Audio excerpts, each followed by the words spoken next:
नमस्कार मंडळी, कसे आहात सगळे? आशा करतो सगळे बरेच असतील.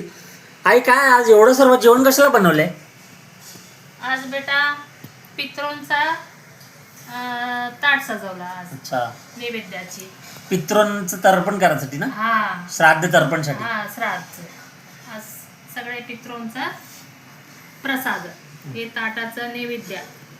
पितरांचं जेवण आहे ना हे? हा बघा मंडळी, ही खीर बनवलं, तूप दूध, हे डाळ, चपाती, पुरी आणि पापड आणि फरसबीचं भाजी, भजी, उडदाची डाळ आणि आवळ्याचं पान, त्याची भाजी आणि ताकाची कढी, भात, पिकी डाळ. या मंडळी, सगळे पितृनाला नमस्कार.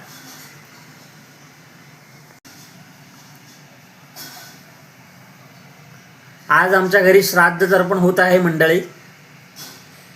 सर्वांनी अशी आशा करा की आमचे जे पितृ आहेत ते आम्हाला चांगले आशीर्वाद द्यावेत. काय चुकलं असेल तर माफ करा मंडळी.